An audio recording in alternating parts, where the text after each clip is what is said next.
Hear me now? Okay. Good, thanks. Hey, Chris, got two questions for you. I mean, The Bachelor and The Bachelorette started at the ground floor of the reality show genre. Are you surprised at the success of this show after 12 years? I didn't realize it was on for 12 years. Yeah, it is hard to believe it's been on for 12 years. He was just talking about the success of the show and did I see it coming? And the answer is no. If anybody tells you they have a huge hit, this movie's going to be a hit, or they're lying. They've just never been in the business very long. This is a home run that happens maybe once in a lifetime, usually even not that. I mean, it's a big hit in television these days is you last 6 episodes, you make it one season, you might get picked up for another.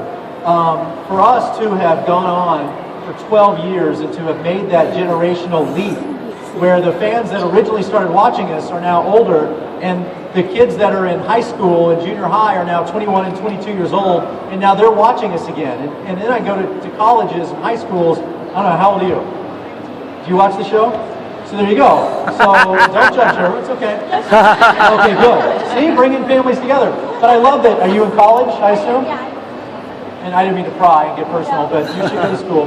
But the fact that there's 19-year-old college students still watching us and still, thank God, thank you, making us relevant, making us cool, yet our older audience is still watching. So for some reason, we have stayed relevant and stayed cool when that's not what happens for regular shows. Usually you just kind of age and it gets older. But I think one of the reasons for it is we have a new Bachelor and a new cast every season. And so while I get older, you know, as they say in Dazed and Confused, they stay, you know, they keep getting younger. So.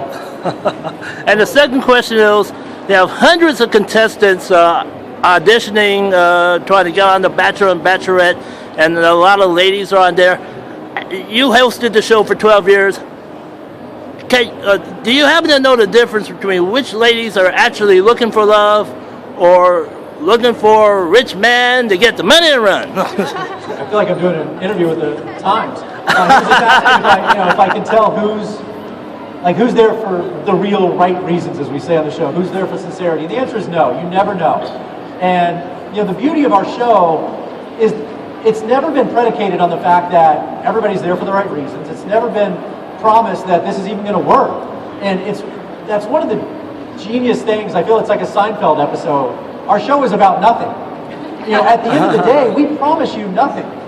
If you're a contestant on the show, there's no $1 million, there's no house, there's no grand prize. All that's left at the end of the day is we hopefully have a happy couple, we hopefully have an engagement that will lead to a marriage, but that's it. But that is universal.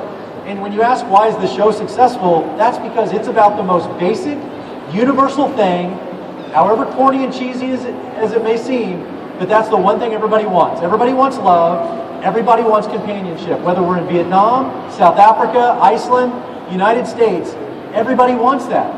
And so our show is just about the most basic thing that we've all tried to obtain. We've all been crushed, we've all been brokenhearted, so you can relate to everything that's happening. And we've all been in the pint of a chunky monkey and eaten a dozen donuts and cried ourselves to sleep. But that's the beauty of the show, is there may be a happy ending at the end. And so you never know who's there for the right reasons and who's not. But that's your job. As the Bachelor or the Bachelorette, you have to figure out, are you being used? Is this actress here for love, or is she here to promote her career? But that's what you have to figure out in your own life. Is this girl here to just use your money? Is this guy here just because you're hot? And so you got to figure it out. Yeah. Super job, Chris. Thank you, sir. All right. I hope that interview